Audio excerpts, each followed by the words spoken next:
real treat.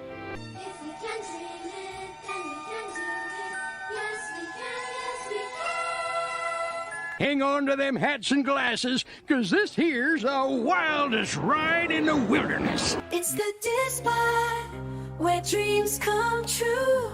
With Corey and Lawrence, we'll explore with you. Feel the magic. Gets his stuff and gets ready to leave. The and I was like, and the cheer.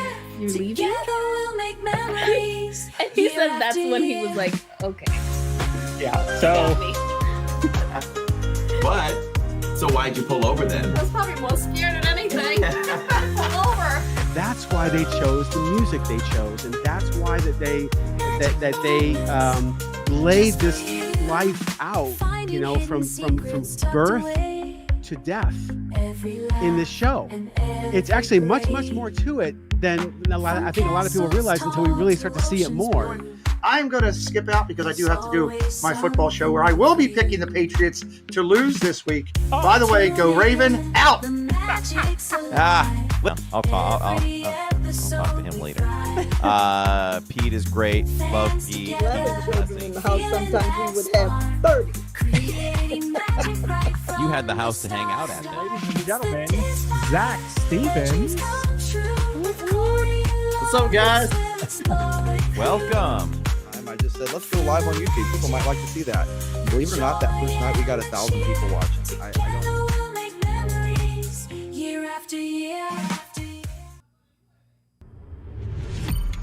You are now listening to a member of the Disney Podcast family. Head over to Disney Podcast Family on Instagram to see all the latest posts for this show and links to other great Disney podcasts. Hello and welcome to yet another DIZPod on this February 24th already, 2026. Record snowfalls, Lawrence. Listen, ever since I was knee-high to a grasshopper, it's always been the talk of the legendary blizzard of 76. Tammy and I have both talked about these past few days, because it's very relevant, because where we're from in Massachusetts, 38 inches, I think it was, in our hometown. So that is a record. So now they'll be talking about the blizzard of 26. Yeah. And not the blizzard of 76. Do you recall any of that? Did the blizzard of 76 affect you where you lived? You didn't live that far from me. Sir, I wouldn't have been born then. You missed it. I will be 50 this October, so I would have missed that. However, I didn't calculate that. But listen, I only made it by 4 years. I was 4. Right. And Tammy and I remember, like, we had to be dug out. Like, we couldn't walk outside. It was over our heads. It was up halfway to the doors and all that good stuff. Yeah. So in 2003, I was getting ready to move to Maryland, Baltimore, and we went for a weekend to look at apartments and stuff like that. And the snow was supposed to start Sunday afternoon. And I was like, well, do we leave and go back home to New York, or do we stick it out? And I was like, well, we've got time off from work. Let's just stick it out. So it's supposed to start Sunday about 2 o'clock. By the time I got up to go to the grocery store at 11, there was already about 8 inches of snow on the ground. Ended up snowing 48 inches in 2 days. Yeah. So, and then when we did go home to New York, it had snowed there too. Another 18 inches of snow or so. So then when I got home, I lived in a basement apartment. And of course the shovel is inside the house. So I had to slide down the stairs to go into the house to get the shovel and then shovel my way out of the basement. So yeah. Crazy, some crazy stories. I saw my mom and dad sent me pictures from up there. My sister and my brother, who are on Long Island, sent me pictures of what they were dealing with. Just some crazy stuff. How about your mom and brother? They were hunkered down. I think he finally shoveled out a little bit and left the house this afternoon. But of course, my mom won't go anywhere. She lives in a more of a an elderly community where not many people, nobody's really touched their cars and all that. They were dealing with not only a ton of snow being dumped, but 60-mile-an-hour gusts. Yes. Yeah. Crazy. I mean, it just looked unbearable over there. Yeah. Absolutely nuts. But, it's one for the record books, and hopefully this is the last snowfall. I say that, but I did look at their weather, and I think they're supposed to get another couple days of a little bit of snow, some sleet or something like that. So, you got to top it off. You got to get a little ice coating on top of all of that. That's right. That was the way of the world where we lived previously to this. The way of the world where the snow would turn to ice. Yeah. Ice. So I mean, I lived in Hoth. I lived in Hoth before I moved here. Trenches. Tammy walked through trenches to get to the car and stuff like that. I mean, there was one time the snow had gotten so high, my snow thrower almost couldn't go over any higher with the arch of throwing the snow. I mean, it was probably 5 feet high on a 50-foot driveway. So. Yeah, Catherine's parents came to visit for the weekend for Finley's birthday party. They were supposed to fly home Sunday, so their flights have been canceled. I think there might be flights on Thursday, if I remember correctly. So, of course, Catherine and Finley are totally happy because they get to see family they haven't seen in, a long time. And normally when they come to visit, it's only a couple days, and now they have almost a week. So very cool. Yes. Yeah. Well, the world is crazy. Stuff going on all over the place. Crazy weather. You can't vacation in Mexico right now. Where we honeymooned and then did a repeat after that. God, I don't know if I'll ever go to Mexico again. It's just so unsettled over there. But hopefully everybody will come out of that okay. Yeah, they settle things down there and just all kind of stuff. But I know this is a Disney podcast. I'll touch on this too. Just speaking of a positive thing in the world as well is, I don't know if anybody's watching or listening from Canada, but you can't beat us in hockey, at least, for another 4 years. For 4 years, women, bring the women, bring the men, bring the cats, bring the dog teams, whatever. You can't beat us. Yeah, that was pretty exciting. Yeah, it's nice. I didn't see much of the Olympics, but did certainly hear about that. You want to know what I saw the most of, and I consciously wanted to do it, was curling. I got the family into curling. Curling is so much fun. Curling is my favorite winter Olympic sport. I wanted more. I love the strategy, the thinking, the competition. I did some homework. You can go do a curling class 101 in Orlando. There's a club. $30 in Orlando. There you go. You would not have thought that. No, and then you can pay for the second class where I guess they get more into the actual getting down and really applying strategies. So kind of fun. We came home from the live stream on Saturday night and we watched the women's curling, and we're really pulling for them. It was like 2:30 in the morning before we got finished with it, but they came up a little short to Canada on that one, but it was fun to watch. Very cool. So, we're here for Disney, though, no matter what's happening in anywhere in the world. Yep. And Disney always sets things right and good and positive. I did touch on a little bit of news yesterday that was announced. I feel like it was announced late, but I'm sure it was earlier in the day. But we have another new Disney ship, the Adventure. The Adventure. Yeah. The largest Disney ship. So thing is massive. I mean, I thought going on the Dream was massive. This thing is just, it's enormous. I believe it set the record for the largest cruise ship to pass through the Panama Canal. And with good reason. That thing is massive. It was actually a ship that belonged to another company. That company went bankrupt, and so Disney finished the project. So if you ever get the chance to go on it, you'll notice it doesn't look like the rest of the Disney ships for the most part. But there is, they've kind of retrofitted it. I wonder how it will compare to some of the royal ships that have become the biggest ones out there. Because the first Disney ship I ever saw in person was when we did our royal cruise a couple summers ago, and that ship looked really small compared to the royal ship. I was like, wow, Disney cruise ships are small. So good to see that they're going bigger, because bigger might not always be better, but some people like the smaller ships because it means less people. But to me, it just means more condensed, less people. Yeah. Less people, but more condensed, which equals a big ship with more people. And so, funny enough, you bring up cruising, because we are going to talk to Cierra from Cruise and Theme Park Guide. If you don't know her, check her out. She's on YouTube. She's part of the Disney Streamer Network.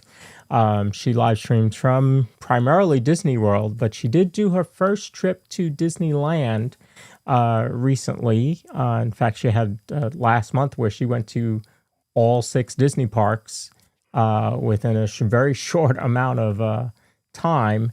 So we are going to chat with her about her trip to Disneyland, and after she went to Disneyland, she went on a cruise. So we'll talk about that as well. Doing it Disney. Well, let's go. That was a nice segue. All right. Well, without further ado, here is Cierra from Cruise and Theme Park Guide. Hello everyone. Welcome, Cierra. Welcome. Thanks for having me. Thank you. Thanks for joining us.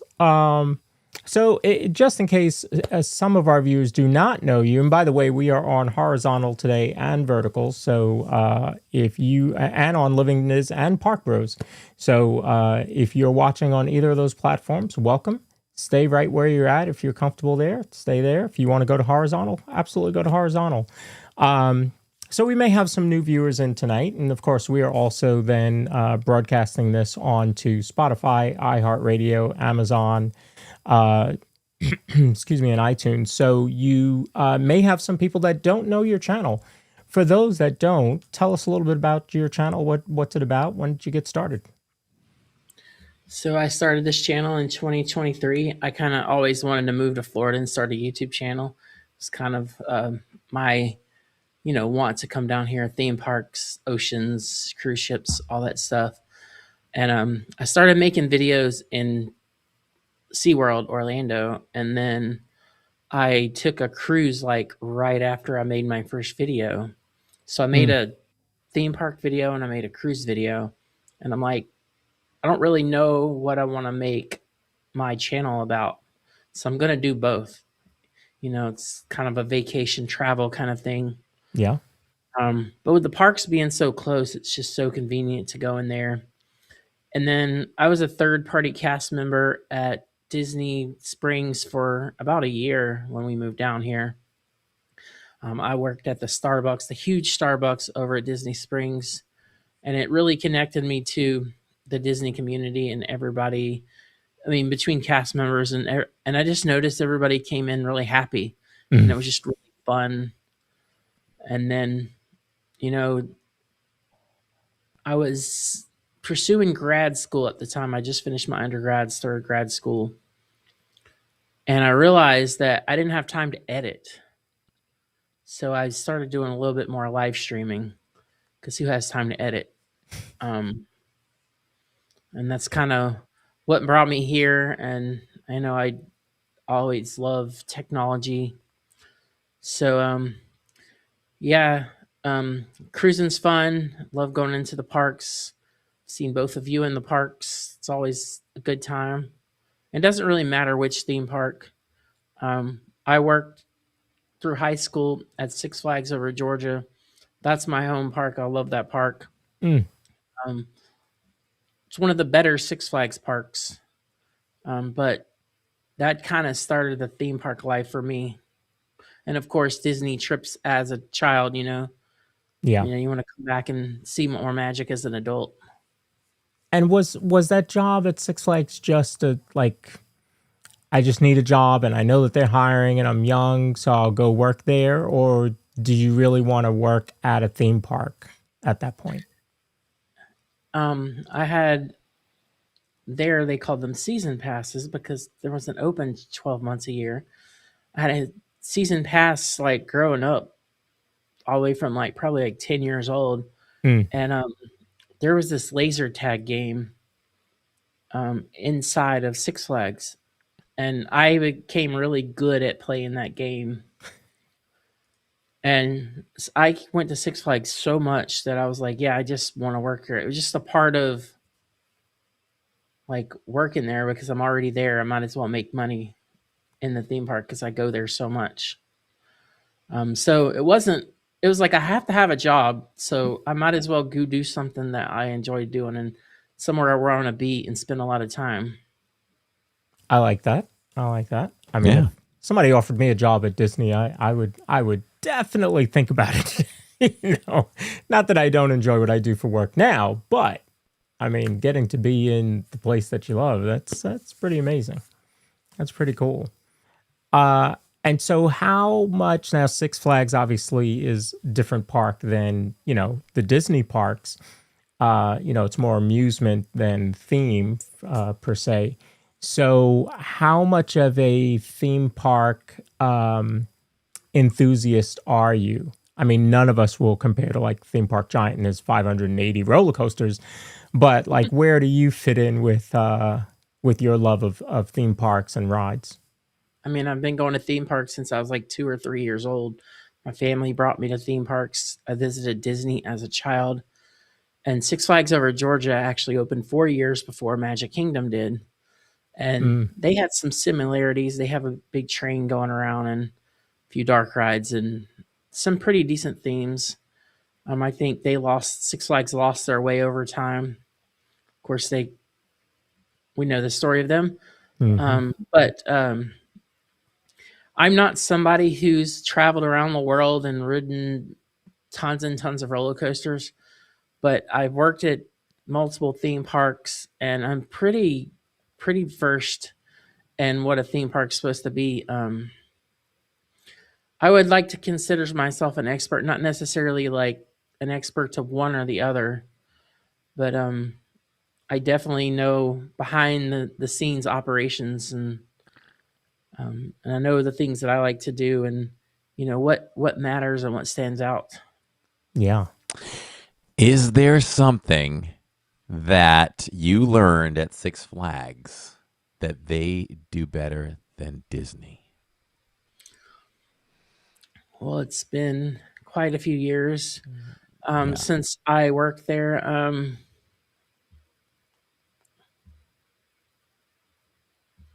Tough question, right? It's a good question. Yeah. I would, off the cuff, you'd say, no, it's Disney. But, I just wondered if maybe there was something that maybe, hey, I really like the way they handled this over maybe what something Disney might do behind the Back scenes when I or worked something. there, I didn't work in rides. I worked more in the games aspect. But I've as friends with some people, and I've seen those ride turnarounds be 30 seconds to 3 minutes.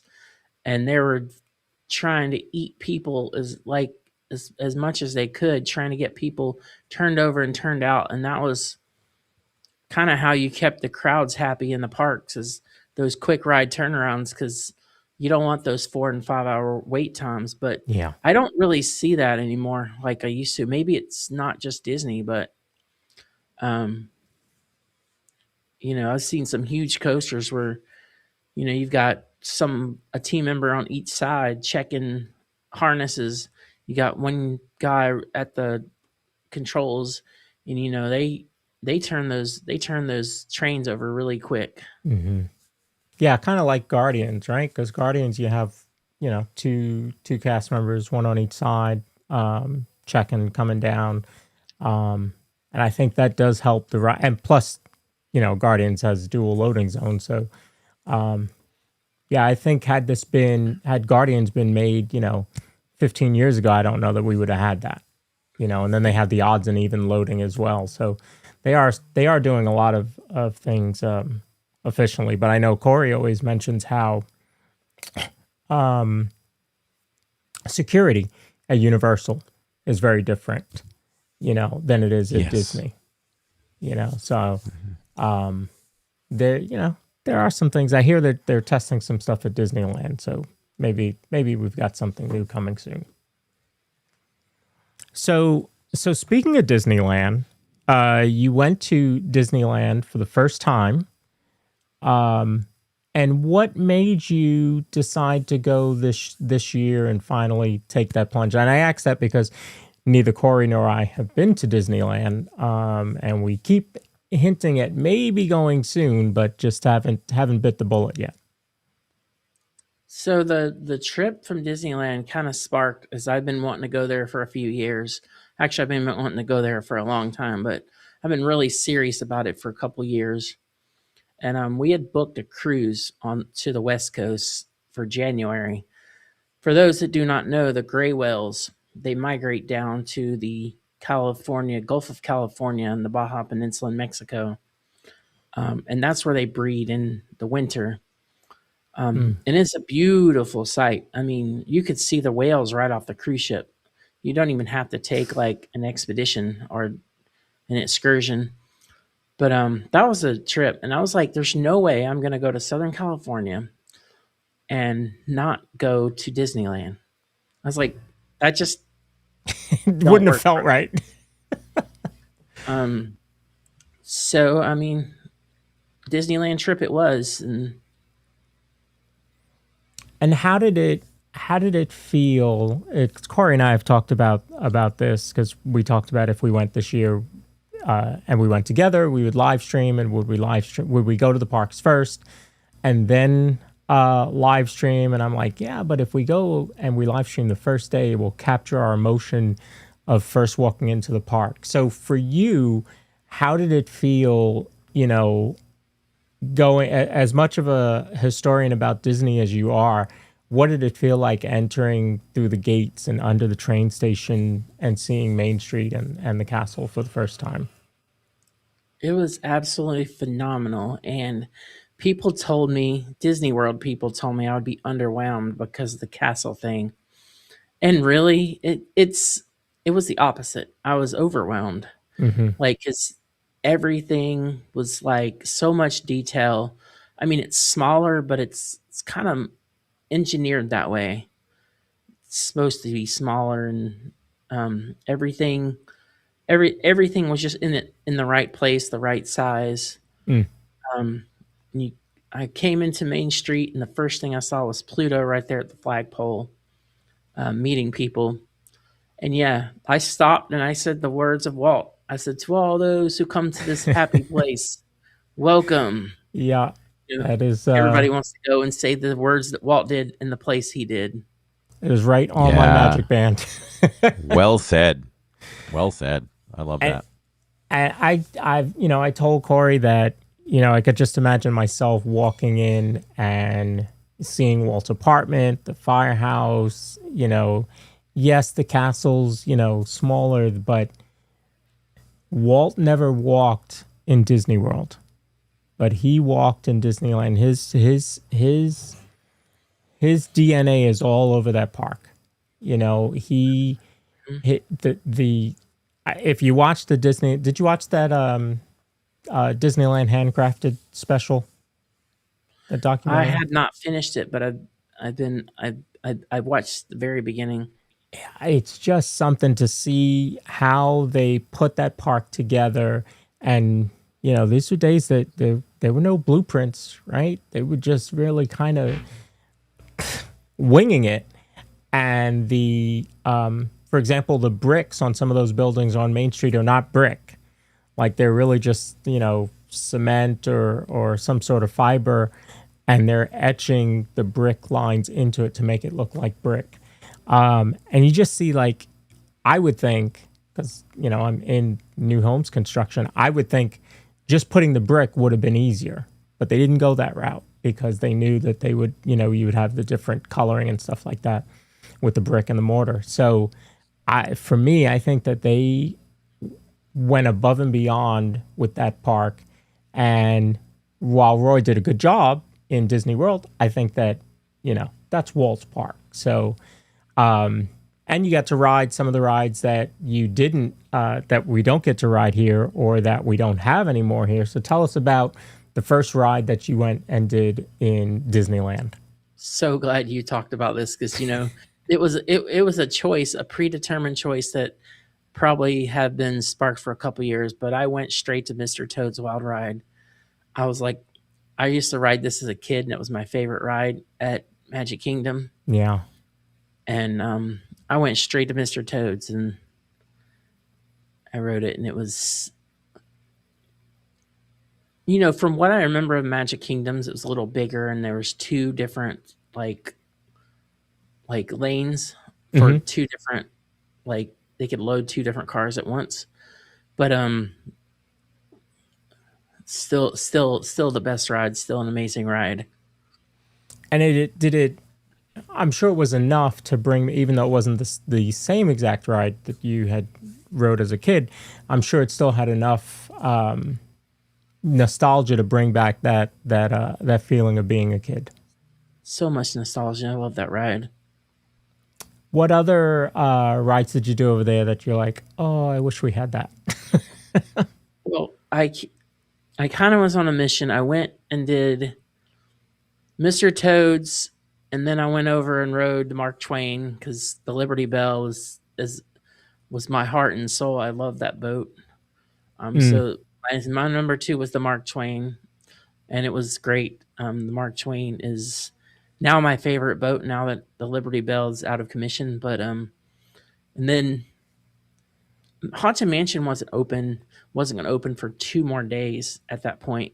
So I did Pirates. I did Pirates like 3 times because it was so good. I just kept riding Pirates because their ride capacity is kind of really good, kind of like Magic Kingdom. Pirates, you can get on and off of it pretty much any time when it's really busy.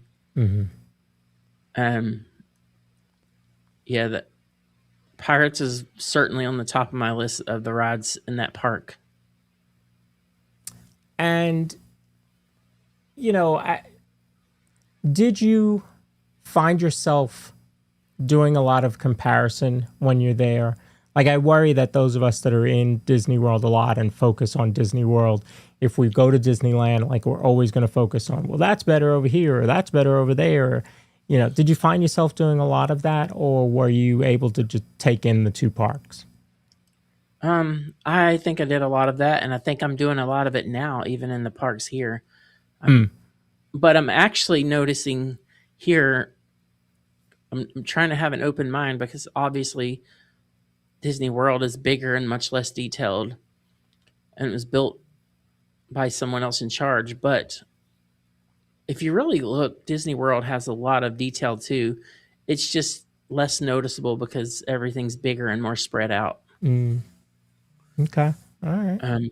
But yeah, I certainly was there. I mean, it's really not good to compare each of the Disney parks, but you will. It's just human nature, right? But it's kind of awesome that you get to ride these rides out here, and then you get to go to Disneyland and you get to ride a different version, and you get to feel that same feeling you did when you rode that other ride the first time. Yeah.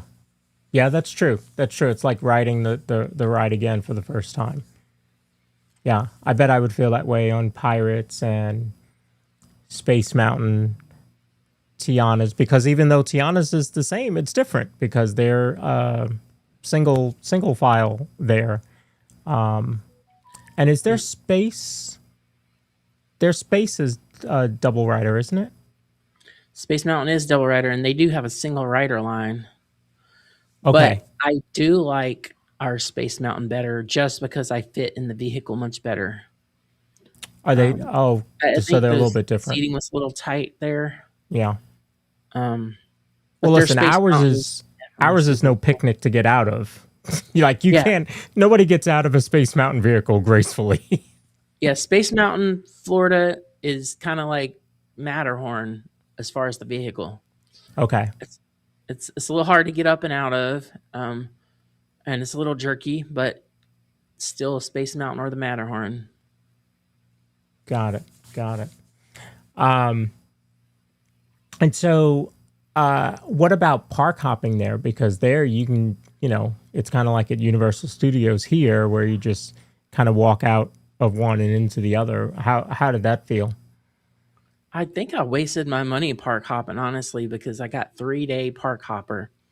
Okay. And I went over one day, because I was just so loving Disneyland. Yeah. I was loving Disneyland so much that I didn't go over there that much. But I did go to DCA and I rode Mission Breakout. Of course, I want to know it. I wanted to kind of have my own answer of the Mission Breakout Tower of Terror conversation. Yeah. And I'm Team Mission Breakout because if you Tower of Terror here and Mission Breakout have two different ride systems. Mm-hmm. The Tower of Terror here has two elevators. There's only one. So it kind of makes sense the way the ride's set up for it to be a Mission Breakout kind of deal. It's a good ride. It was fun. And then I rode Cars Racers. Oh, yeah. I didn't realize that ride system was kind of like Test Track. Yeah. Yeah. Very similar ride system. That's why I'm excited for our cars, because it's going to be different. So, even though we're getting a Cars ride, it's also supposed to be more off-road. And so you've been on at least two versions of Test Track. Did you ride the original version of Test Track? I never rode the original Test Track 1.0, and I did ride 2.0, and I ride 3.0 quite a bit. Yeah. And what do you think of the Cars ride there compared to Test Track? I'm Team Cars. That ride was amazing. The cars were a little less jerky. Okay. And then the cars race at the very end, so it's super cool. Like sometimes you're in the winning car. I was in the winning car. Yeah, I do like that aspect. Is it random? So it's random. You don't know who's going to win? I'm not sure. I just know my car won. Okay. But yeah, we were walking around and you could see Tow Mater and Lightning McQueen driving around Cars Land. It was super cool. Yeah. I there's people that say, why don't we have this over here? And they're so lucky, that kind of thing. But did you feel like it was good that they're somewhat of a different park over there? Absolutely, because the true fans, the locals here, are gonna spend money to go to that park. Mm-hmm. And in the West Coast, the people I met and know, they come here for Epcot. So you think of the parks that we have here, it's Epcot that draws them, the folks that are on the West Coast. 100%. It's Epcot because they've got just about everything else. They don't have Epcot. Yeah. DCA at the very beginning of the park kind of gives off Hollywood Studios vibes because it is kind of California themed. Mm-hmm. Kind of like Hollywood Studios. They don't have Epcot, and I don't think they have anything super close. Yeah. I mean, they do have their food festivals there, but that's it. Yeah. Epcot is definitely one of a kind. Epcot is Yeah. one of a kind in the world, right? I don't even know if there's anything that even comes close that we're just unaware of in some other country. Maybe. I feel like it's one of a kind. Walt Disney said that Epcot was going to be the center of everything happening in Florida. And to me, that kind of makes Spaceship Earth the centerpiece of Walt Disney World, not Cinderella Castle. Whew, breaking news, hot take. Woo. Strong opinions here. I like that. I like that. Well, listen, Epcot is my favorite park, so I can go along with that. And I've watched a lot of the history of Epcot and what it was really supposed to be, even before what Walt announced with, where the people were going to live there, but they weren't going to own there. They were really just leasing it.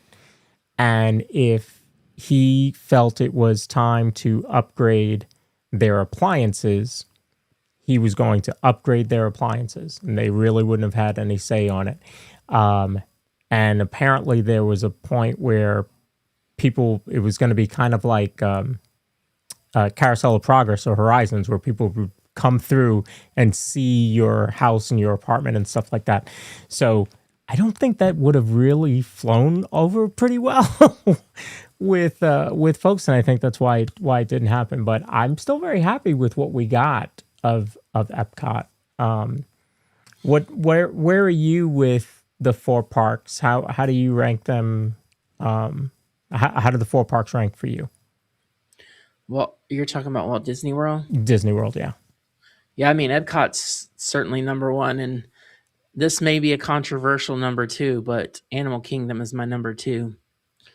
Magic is number 3, and then Hollywood Studios is number 4.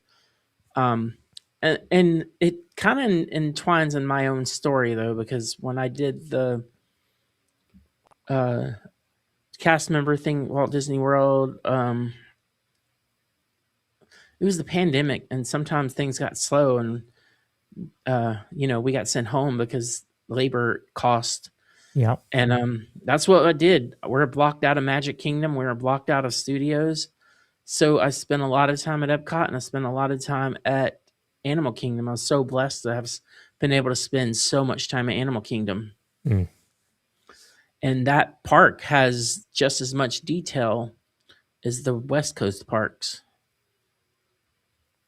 Yeah, Joe Rohde's all over that park. I saw a report that he was in Animal Kingdom today. So, supposedly training some of the Imagineers that are doing Tropical Americas. So, I think his fingerprints are going to be on Tropical Americas as well. Because I'm sorry, if Joe Rohde says something, I think you're going to listen.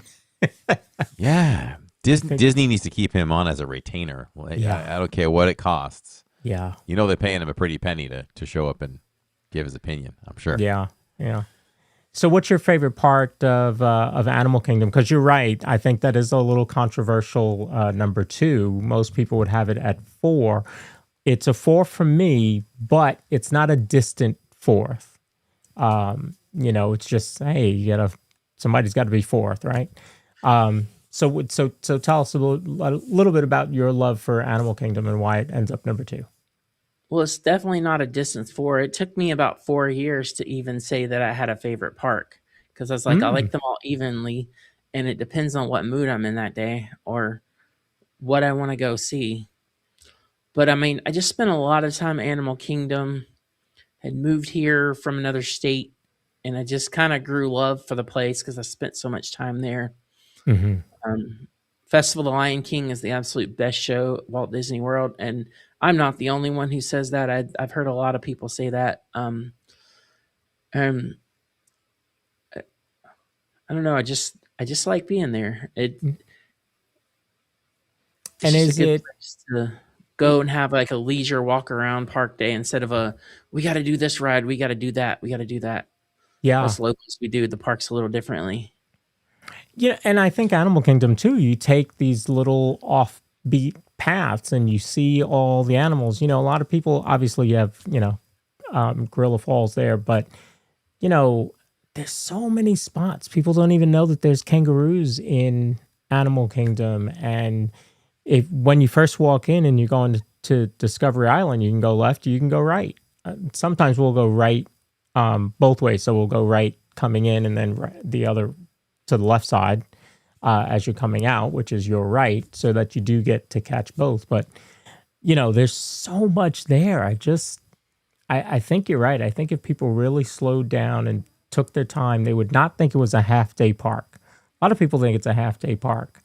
I don't. I think you can get a full day out of Animal Kingdom. So speaking of Animal Kingdom, what do you think of Tropical Americas and everything that's I'm coming really, there? really, really excited. I think Miss Dinoland was misunderstood a little bit. I don't think it was as bad as people thought. If Disney would have probably just reimagined a few things and kept making it happen, it would have. I just don't think they did it justice. So if they're not going to do it justice, it's time to move on. So yeah. I mean, they'll have a hit in Tropical Americas, but I definitely see what you're saying. I mean, we had gone to the carnival side of Dinoland once. Finley never, even though we went a bunch of times, Finley never played in the Boneyard, because there was always something else to do. So That won't be the case when Tropical Americas opens. I'm sure we will spend a lot of time there. Did you ever ride Primeval Whirl? Nope. I never rode it. Listen. I saw it close down when I first moved here, and it closed down and never reopened with the pandemic. And that ride was just interesting looking. I never rode it, but I would think that ride has struck a lot of interest in future technologies, but I don't think it was the best of the rides. I think it had its ups and downs, no pun intended. One thing was it was like a free coaster in terms of it spun, and you didn't know how many spins you were going to get. And sometimes it was a really bad ride for me with the amount of spins, and sometimes not so bad. But it gives me the chill saying it, but it is a ride, or was a ride that, or still is near and dear to our heart here at Living in Diz. It was our closeout ride. Every time we went to Animal Kingdom on a Saturday night, and you have to probably rewind to back when we were just a vlogging channel and not live, because I don't think we ever got to live stream that ride. But it was kind of like that. It opened up at the end of the night where not a lot of people sometimes had interest in it. So it became a game for Jill and Jacob and I, like, all right, it's whatever. It's 8:15. Let's see how many times in a row we can ride it. So we did it. And sometimes it was, I don't even know, once, twice, 3 times. I don't know if we ever got 4, but it was a fun ride for us to do. It was our closeout ride. So we were sad to see that go. I think it became a danger, actually. I think it became dangerous. I think there were some unsafe things to do with it. And so they finally shut that down. Going back to Dino Land, though, I think they probably, just like some other projects, right? I think that they may have had other plans for it to make it better than it was, but the Imagineers were only given a certain budget. So I always say you have to applaud the Imagineers for doing what they did. I think they did a great job with what they had to work with. But if you would have opened the pocketbook for them, I think we would have seen a very different Dino Land. And our kids did get to play in the Boneyard, and the Boneyard is considered, yeah. The Boneyard was the stuff you could climb and all that, right? And then across the way you could dig dino bones. So they got to do all that. So you were a third party cast member. So you had, I guess you were mentioning you had the kind of blackout passes where you could go and spend more time at Animal and Hollywood. When did you become an annual pass holder? I actually bought an Pix when I was still a cast member because we were blocked out so much. Mm-hmm. So it's like, I'll just go to the other parks whenever I can't go to this. So I bought it towards the end of when I left. I had finished my undergrad and got the job with the company I am with now. So it wasn't a huge amount of time. Mm-hmm. But I had an annual pass and a green ID there at the end because I just got tired of being blocked out so much. Yeah. A lot of people I know had done that as well. Yeah, I think that's pretty common that because the Pixie Pass obviously isn't as much as the pass that Corey has, or certainly the one that I have. And so cast members are like, that I can use that to supplement that. And so, so your favorite park is Epcot. What about for streaming? Does it change? Do you have a favorite park to stream at differently than your Epcot? My favorite park to stream in, and it's the layout, it's the rides, it's the vibe. There's a lot to do when the crowds get crazy. You've got the fireworks show. I mean, and not once. There's only of course, Space Mountain and Tron. But not once I've ever told to put my phone away or put my gimbal away on the ride. So it's pretty easy to get all your content or all your streaming done in Magic Kingdom. nobody tends to bother you about streaming. You just do it, and the other parks there might, I've had on Smuggler's Run one time, and I think Corey had a situation as well. Let's They open had up told me that to put can. my Let's my open up gimbal that away can and right just hold the now. phone.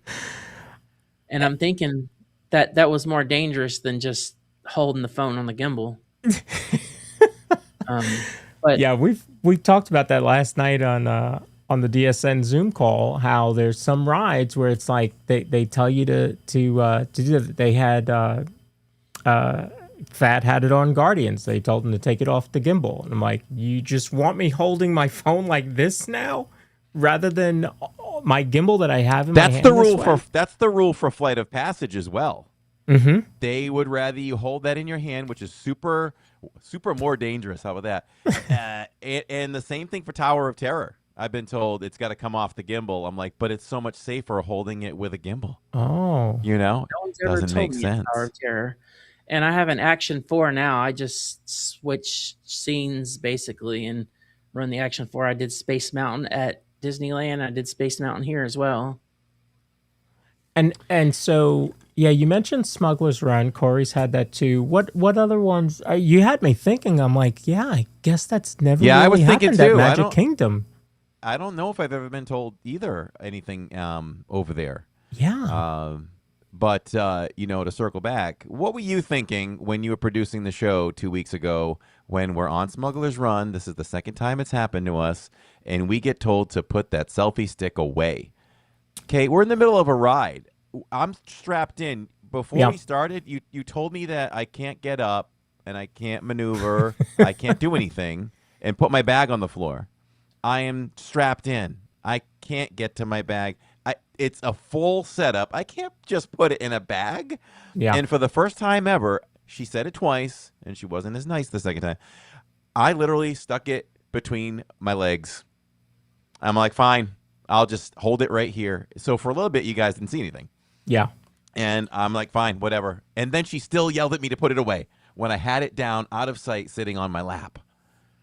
Well, yeah, I can tell you, producing, I had brought up the audio in OBS. Cierra, know what I'm talking about. The audio in OBS, getting ready to mute your feed because I could only imagine. Yeah. I know how frustrated I was getting, so I could only imagine how frustrated you were getting. But yeah, and they can't hear you. Don't you think it should be a two-way? Like they cannot hear you in there. And I think the last time I streamed Smuggler's Run, I saw someone who kind of looked like a supervisor. He looked like he knew what he was doing. And I went and asked him, and I got his name on his name tag just in case I had any issues. And I didn't have any issues. My plan was like so and so at the front. And yeah, they said it was fine. I've already cleared it with him. Yeah.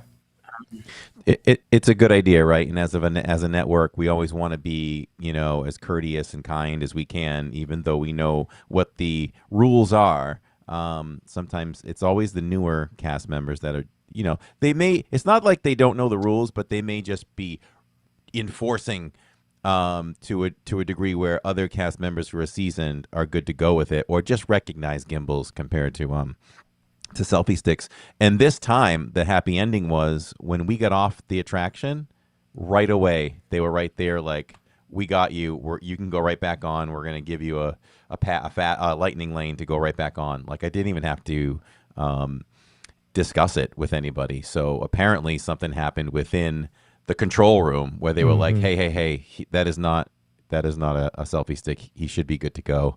And I apologize to everyone in there.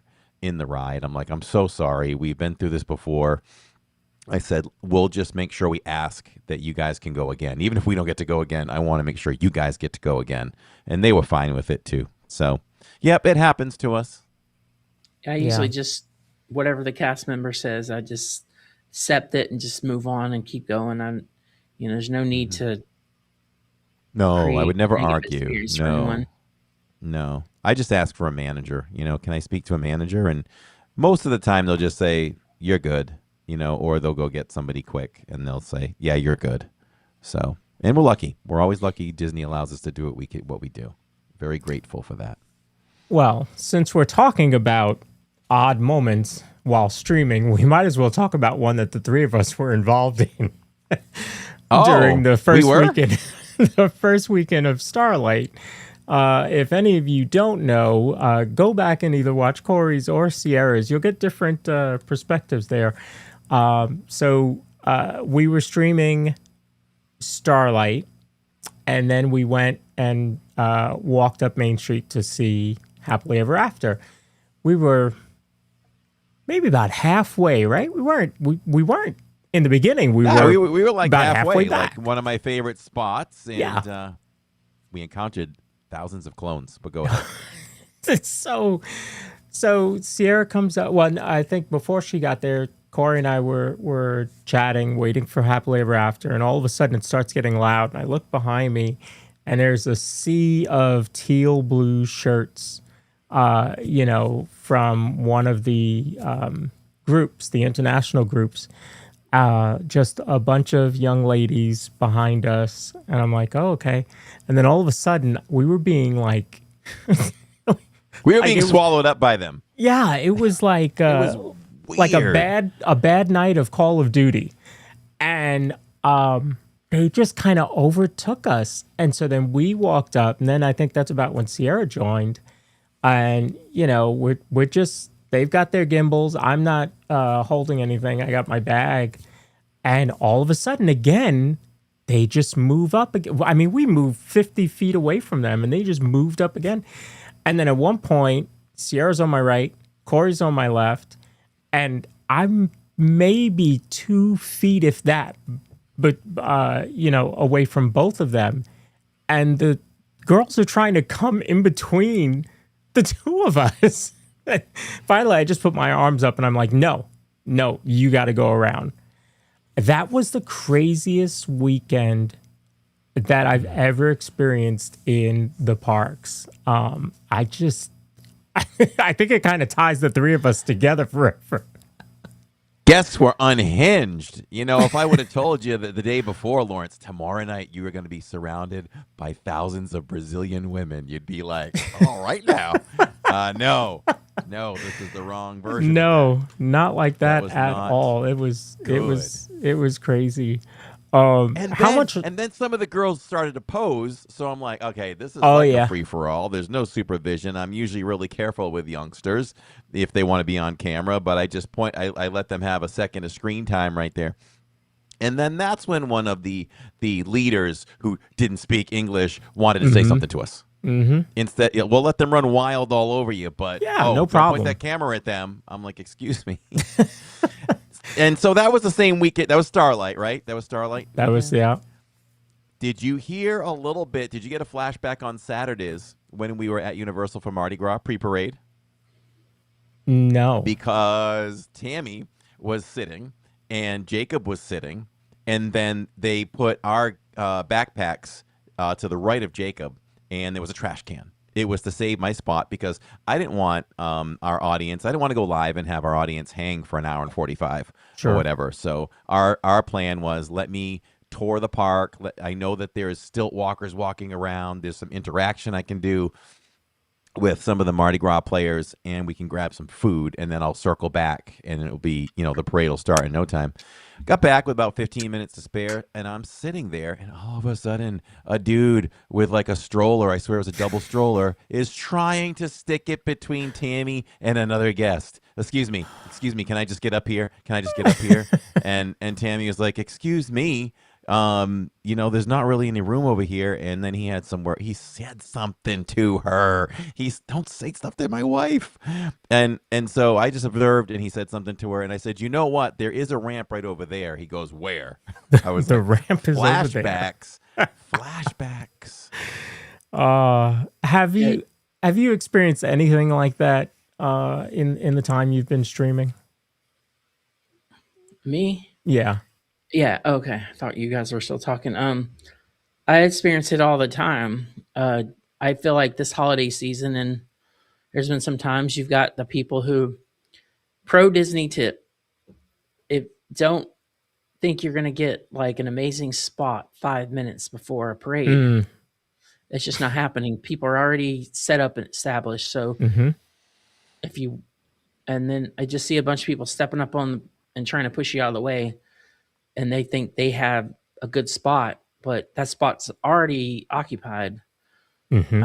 And that's streaming or not, like, regardless, it's just like, you got to give her, I mean, you don't have to give everybody 5 feet all around, but Sure. give everybody a little bit of space and give them a little bit of courtesy to see, we're all in one space. We've got to share it. And it's just those people who step right up on the curb thinking that they got a good spot 5 minutes before. That it just doesn't work like that. Not in Disney World. No. Disney World America could never institute the beautiful behavior they have at Tokyo Disneyland. Because if anybody doesn't know, for parades there, you can show up any time of the day and you can put your blanket, your little mat in the spot you want to watch that parade, and you can come back at night and it's still there and everyone respects it and will not take your spot. That would never happen here. Isn't it crazy? It's all about culture. Yeah. But how crazy is that you can do that? It's nuts. I want somebody to go try that in Magic Kingdom. See if your blanket, never mind your spot, Yeah. your blanket's going to be gone. Excuse me, sir. I put my mat there at 9 a.m. today.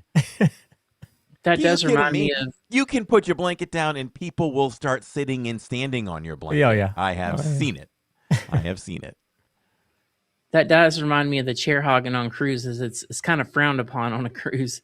You put your blanket over there on a chair and walk away for hours. Walking away for hours. They're supposed to come around and pick them up if they don't see anybody come over after a little bit. I don't know how much they follow up on that. So you have not done a Disney cruise, right, Cierra? I have never been on a Disney cruise. I'm a huge entertainment person. One of the things I love about creating content is covering entertainment. Mm-hmm. And I know Disney's like number one. I do a lot of Royal Caribbean, but not been on a Disney cruise. And I'm not a big casino person either. So Disney Cruise Line's probably down my alley. Mm-hmm. Mm-hmm. So do you think that you have not quite yet done a Disney cruise, but you've done plenty of others, or especially Royal, because you feel like you get enough fill of characters and Disney experiences on a daily basis? Because if I speak for our channel over here, that's a little bit of we feel, love seeing the characters. We can see the characters anytime, so it's not a selling point for us to go on a Disney cruise for characters, because we kind of live that. So how do you feel about all that? I probably will do a Disney cruise at some point coming up, but it's mostly price for me. I can do 2-3 cruises for what a Disney cruise costs. Yeah. I'm always getting the cheap budget stuff. I don't mind. I don't mind an interior room on Carnival or MSC, where it's only a few $100s a cruise. Wow, that's a good deal. Yeah, and with Disney, you're gonna pay like $1,000 to $1,500 for the short cruises. Yeah, each. Yeah. There's a big difference in price, and we just feel like for the fix we get at Disney, we're okay doing more cruises on other cruise lines because we get our Disney fix on a weekly basis. So it's kind of a nice little advantage for us, I feel like, too. Tammy from Living in Diz, she sounds familiar. She may be a new listener, but she says on Saturday, a guy asked whose bags were on the ground. I think he was about to move them, which was my bag. So on your cruises, Cierra, do you prefer shorter cruises, longer cruises? What's your average night that you go on a cruise? I kind of feel like at least 5 days. Sometimes 7 days can feel a little long, but I think 5 days, 5 to 7 days is the sweet spot. Those 3 and 4 day cruises, like, just getting started, and and then it's over. Yeah. Yeah. Do you have a preference on where the cruise goes? Not really. I've learned, well, I'm not a huge fan of someone who has to fly to go to your cruise. But when I went to Disneyland, it's a different story because I flew to Disneyland and I was there for 4 days before I even made it to the cruise ship. Okay. So it wasn't like I flew in; it was more like flying out. Yeah. Someone coming from Orlando like us to go to Disneyland, do you have any money-saving tips to do that? So they have good neighbor hotels and packages. So where you can stay at like the Sonesta or somewhere like that. It's pretty. The room is, it's not luxury, but it's clean and it's you're not there that much anyway. Exactly. That's what I would do is do a lower price like good neighbor hotel. I mean, you're gonna get like basically all-star kind of benefits All-star there. level. Yeah. I mean, the hotel was super clean. The customer service was really nice. The price was good, but I did open to close 3 days in a row at Disneyland. That was just my place to sleep. Right. Gotcha. Right. Gotcha. Yeah, you just laying your head there. And especially Is there a certain over there, air? you probably need to go on to a good neighbor hotel and save some money if you're not going to be there a lot. So I like Especially because Pixar, Disneyland Hotel, and Grand Californian, that's a chunk. That's a little bit more than the Disney cruise there. Yeah. Is there a certain airline that you would recommend to people flying out of Florida? So if you fly into, I think it's John Wayne through Southwest Airlines, they will bring your bags to to Disney for you. I don't know all the details. I flew to LAX because I have a friend who works close by. I flew to LAX. And he just grabbed me and we went and hung out at downtown Disney that evening. It was my first time seeing the Disneyland Hotel. It was like, that's the original resort. That's the original hotel. Yeah. Yeah. And are those three hotels, as we know them here, value, moderate, deluxe, the three hotels over there, are they all deluxe feeling or yeah? I mean, if you look at the prices, you can definitely tell they're deluxe prices, but they're right there at downtown Disney. It's like you're already at Disney. Like you don't need a shuttle or a bus to get there. Yeah. I mean, there's a tram that takes you from Pixar Place, but other than that, it's right there. What was your travel like to and from the park? Did you walk or what'd you do? So there's this thing called Anaheim Regional Transportation, and they're getting rid of it. I think it's going away in April or something like that. But it's like, is Bob Chapek involved over there? I paid like $10 or $15, and I got to ride that bus for the whole week. Oh, and it's about a $10 Uber, or you can stay close. I mean, there's good neighbor hotels right across the street. They're going to be a little bit more pricey, but obviously the convenience is worth it. It's worth it. Huh. Interesting. So our viewers have some questions, so I'm gonna throw those up for you. You answered Rod's question already. He asked what was your favorite park. That was Epcot, but your favorite park to stream is Magic. Absolutely. All right.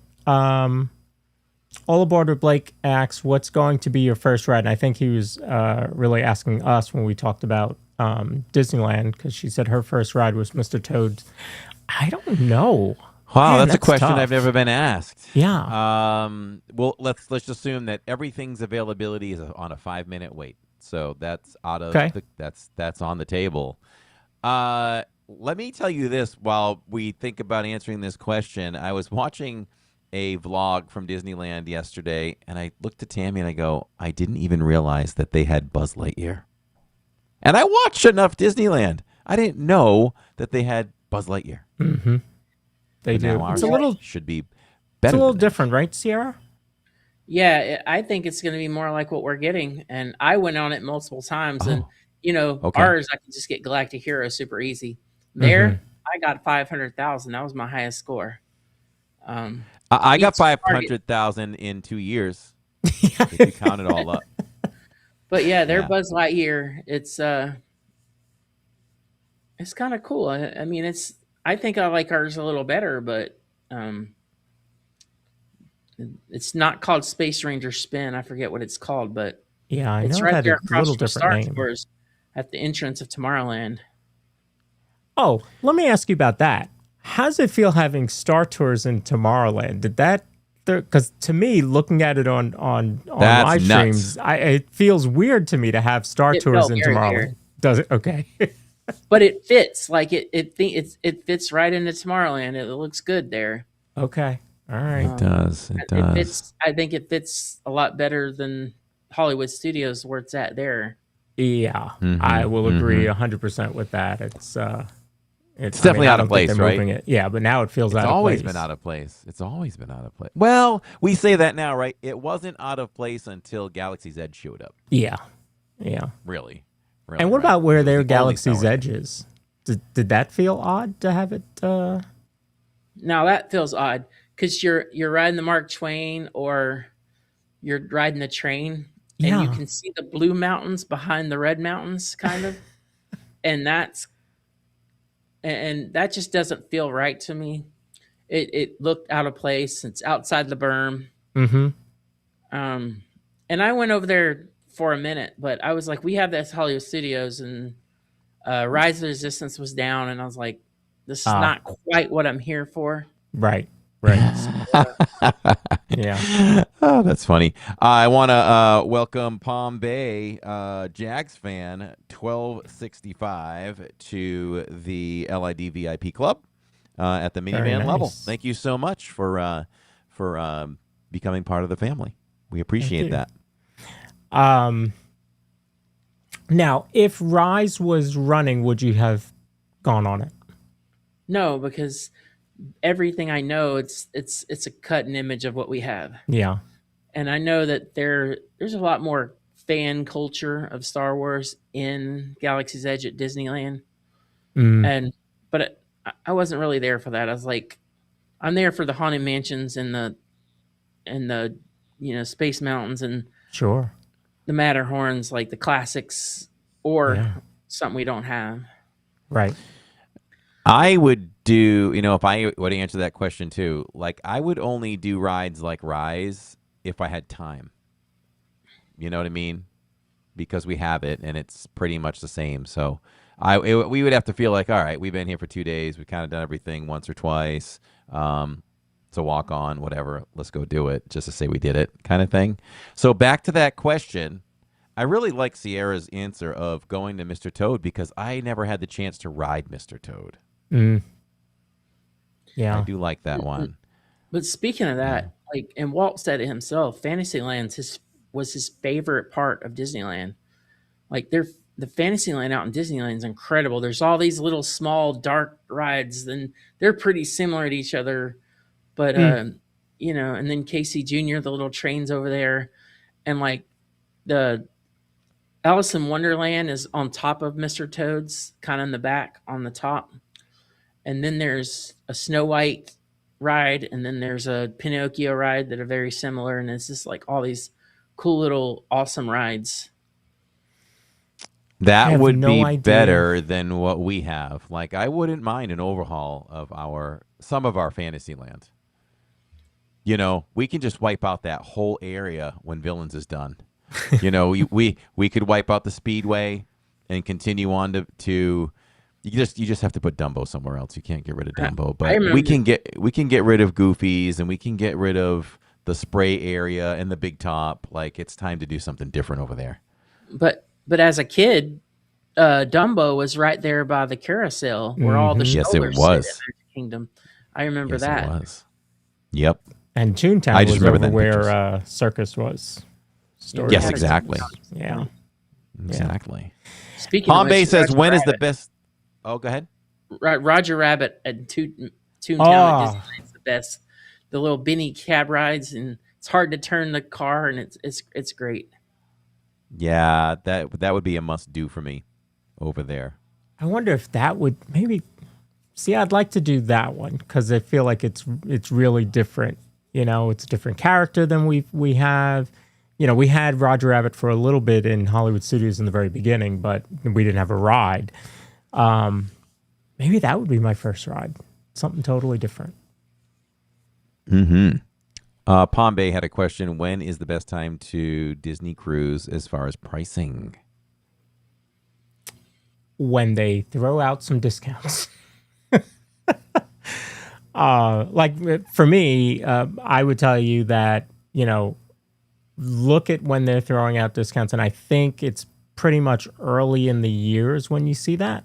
And I could be wrong. Cierra can answer if, Isn't it usually the same with all cruise lines too, where as soon as it comes out is normally the cheapest price?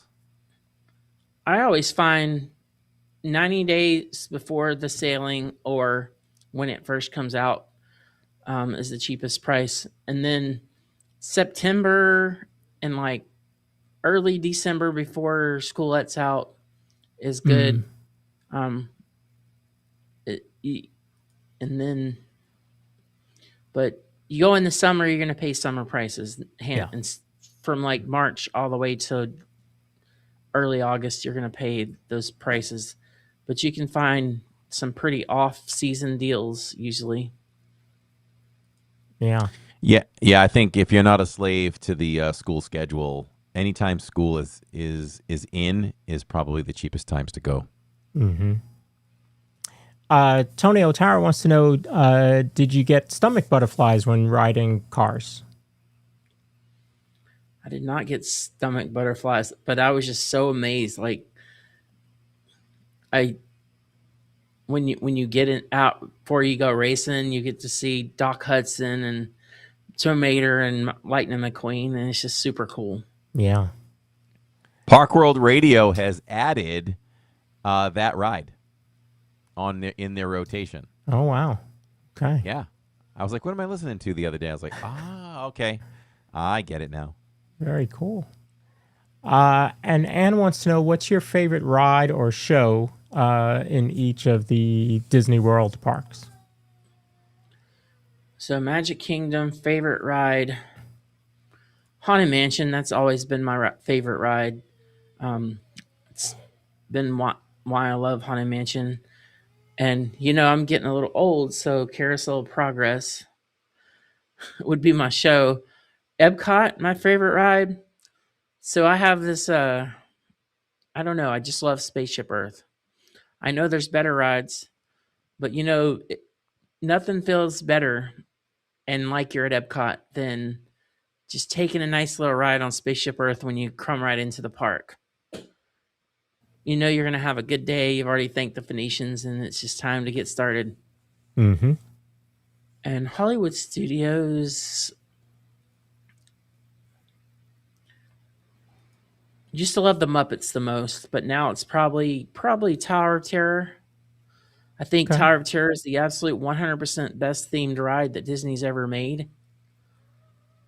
While it's not the most enjoyable ride Disney's ever made, it's definitely the most well themed. Yeah. Yeah, I do like that. Animal Kingdom. Probably Expedition Everest, because it's a nice little small coaster that has a ton of G-force. Yeah. Yes, it does. Yes, it does. Double grip on the gimbal.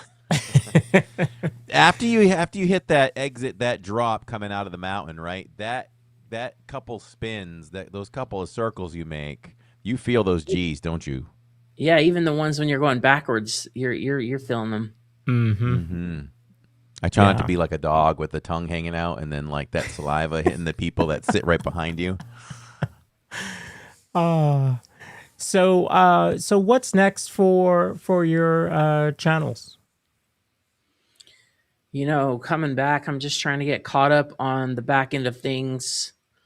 Work is a little crazy, and right now I'm just trying to get prepared for a good spring and summer because the good weather's amongst us. I think today is probably going to be our last super cool day of the year. Mm. And we're going to start complaining about our phones overheating in a few months. And so it's just time to go make it happen. Yeah. Not really doing any traveling. It's going to be a lot of theme park content.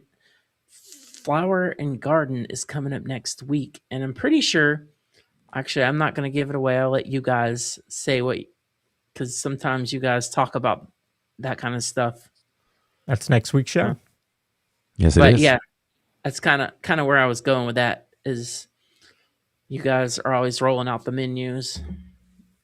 We Yeah. love that. It's my favorite week. It's my favorite week of the channel. Whenever we get to preview, I don't know. Well, I guess there's. I feel like we're the only channel that does it the way we do it, where we have a podcast, we preview it, and then we live stream it within days. Mhm. And we talk about day one foods and things like that. So it's a nice carryover. I love it for the people that watch the podcast and then they get to come over on Saturdays and kind of see it all unfold. Do you get excited about that too, Cierra? Where I just love hitting a brand new festival day one for us, and it's all new. It's all new merch. It's all new shows. It's all new food. It's so much fun. I love it. And, being down here for so long, and you probably the same way, you get to see all your friends because everybody comes out. Yeah. And Yep. Anybody who's anybody is there. For sure. Yeah. pretty much. And that's what I'm going to do. I took a day off work.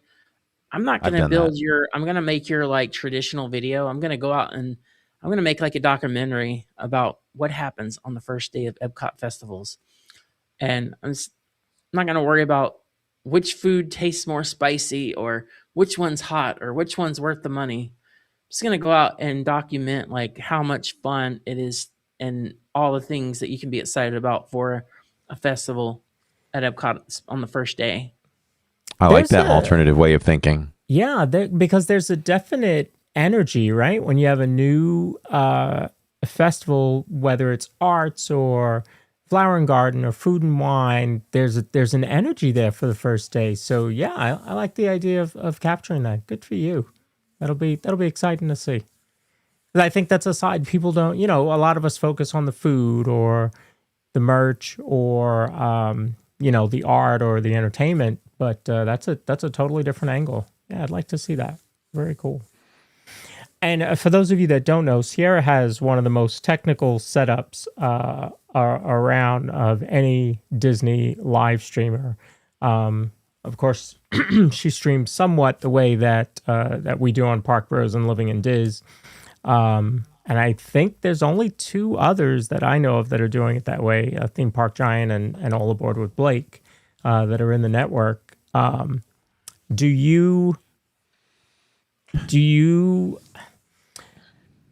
I know that you push yourself, right? And you push your tech. Do you ever think I should just slow down, or are you always like, what's next? How do I reinvent myself? How do I keep pushing the envelope? Pushing the envelope is part of my ecosystem. That's something I'm always going to do. I work in IT, and that's what we do. I'm always testing something new. Mm-hmm. I'm always trying new things, and technology evolves so quick. But something just dawned on me this week that I think I'm pushing it too hard. I think you need to simplify it a little bit, and that was kind of why I created a second channel, was so I can do all that weird tech stuff all over there and talk 100% about tech. So I don't, we're all here for Disney. We're not necessarily here to understand what an IP address or what kind of routing we're doing, Mm-hmm. or all these camera video specs. We're all brought together over Disney, Yeah, and try to keep it more on track with Disney. I like that. Well, I'm gonna add. I don't know if you answered this, but we have Flower and Garden starting. What's your favorite festival? And Festival of the Arts. I missed a lot of it this year because of Disneyland. I'm not angry.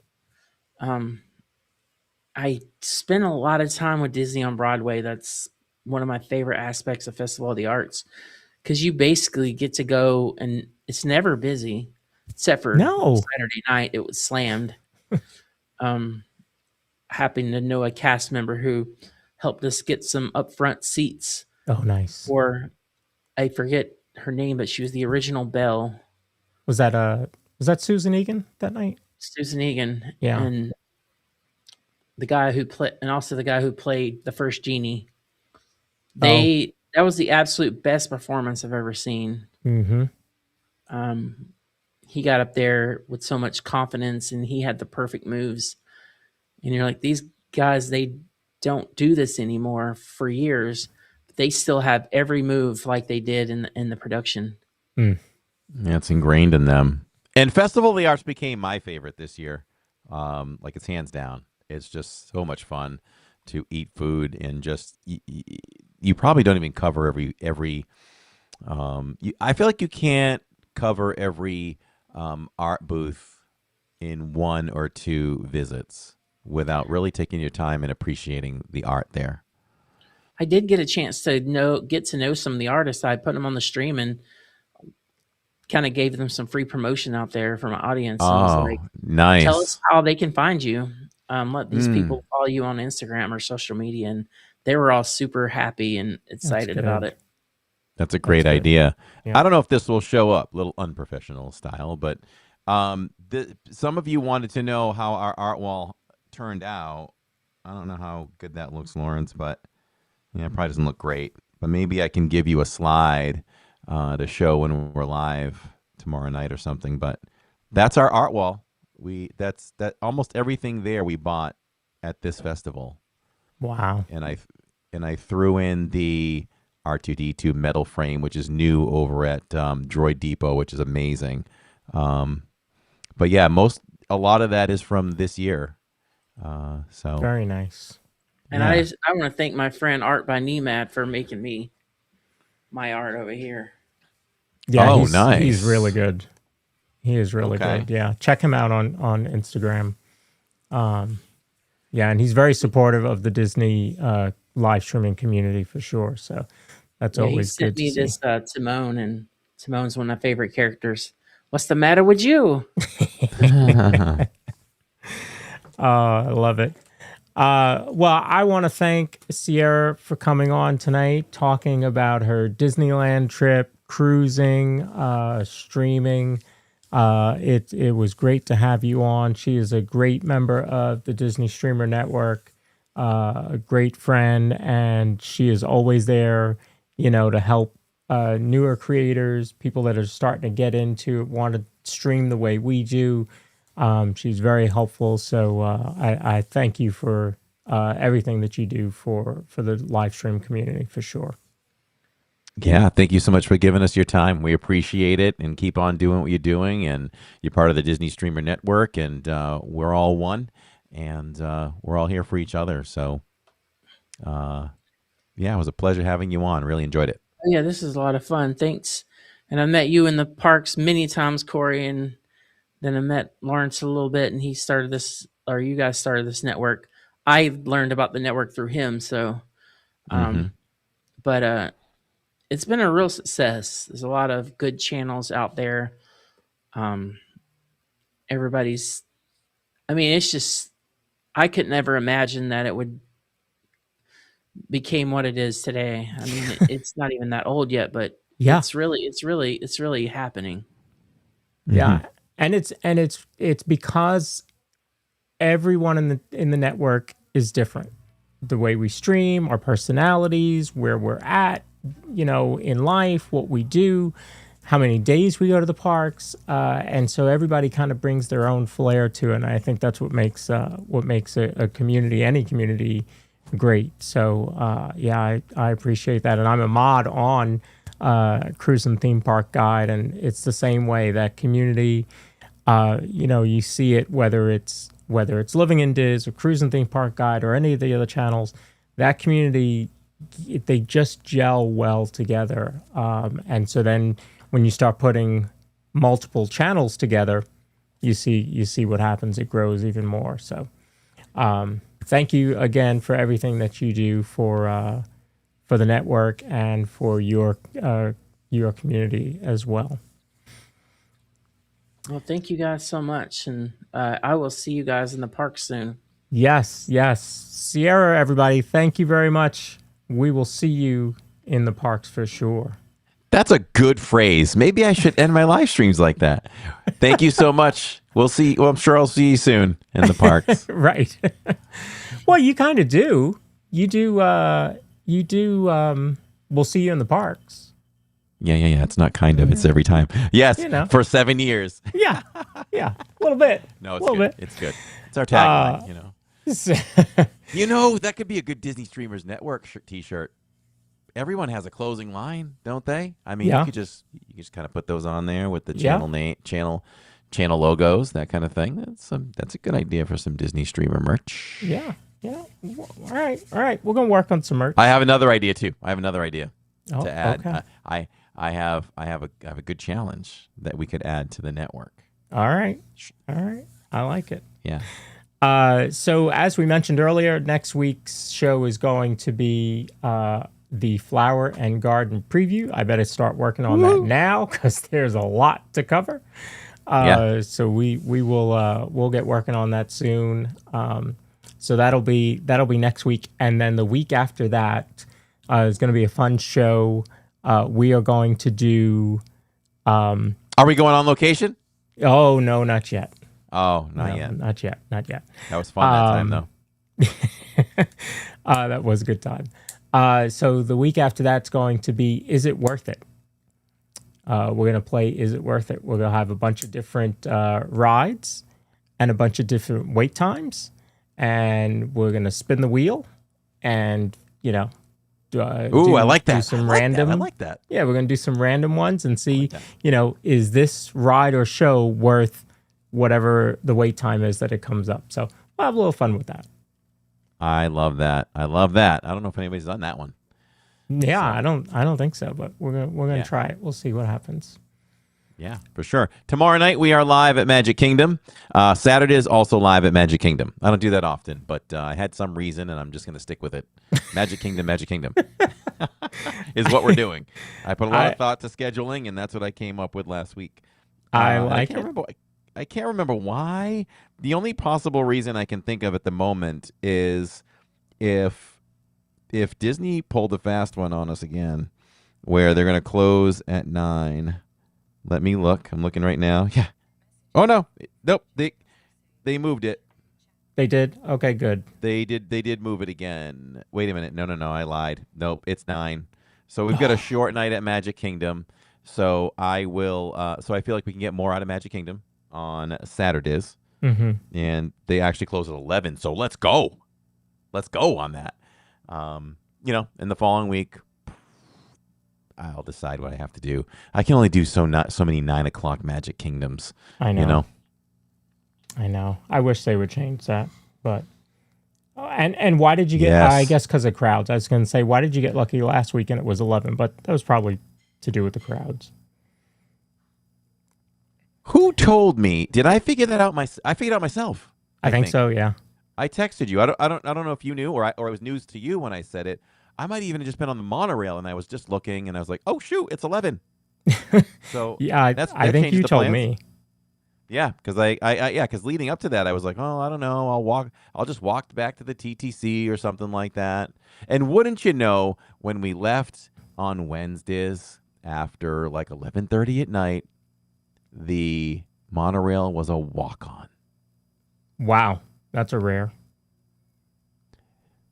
So Disney, because it was 11, probably. Yeah, Disney would rather corral thousands of people squeezing out of Magic Kingdom and squeezing every morsel of skin of people in both directions of both monorails, the buses, and the boat, the ferries. Like, corral them. It's nuts how busy it is out there. Rather than, even if you close at 10, it's going to cut that crowd in probably half. Yeah.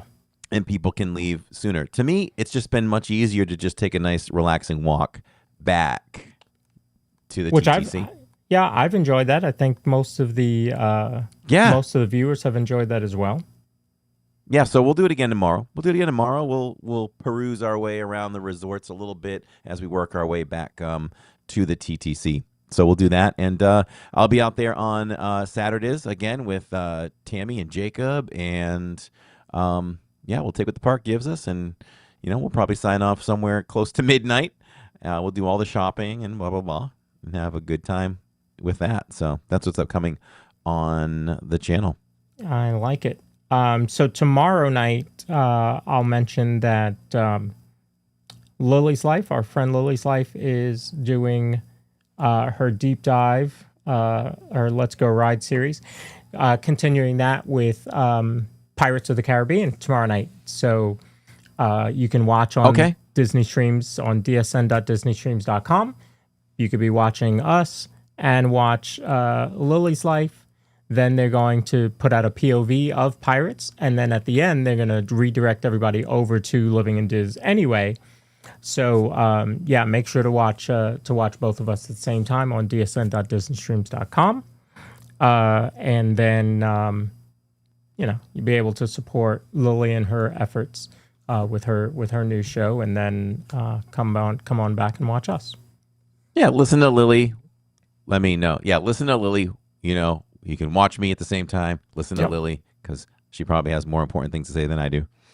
So do that, and then just come back to me. Yeah. Do that.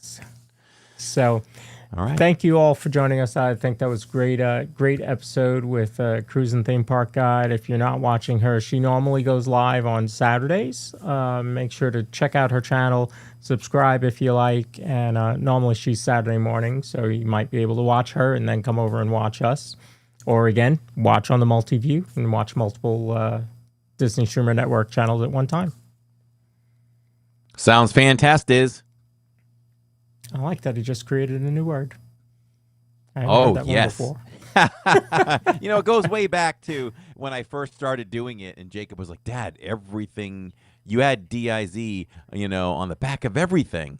And then you fast forward a year or two later, I'm talking to Pete one night on the phone, and he's like, you got something here, man. He's like, you created, what's the word I'm looking for? You created a brand, right? Yep. And I knew it really stuck when just one day I went live at Magic Kingdom. I'm going up Main Street, I believe, and people start coming in. Happy Wednesdays. I'm like, oh, it's caught on. That's right. So good stuff. I'm going to redirect all of you to Ear to Ear Magic, another Disney Streamer Network. He is out at Magic Kingdom tonight. Normally he doesn't do weeknights. So redirect you over to him. Go and check him out and see what he has going on there. So we will see you tomorrow night from Magic Kingdom. Make sure to have your notifications on. Go to the channel. Go to Living in Diz. Click on the live stream and click notify me so that you're guaranteed to get that notification. Because just having that bell hit does not mean you're getting the notification. I did a study on that, and only 1% of my audience gets the notifications. So make sure to hit notify me so that as soon as I click go live, you guys are right there with us. So you're not missing a bit of the action.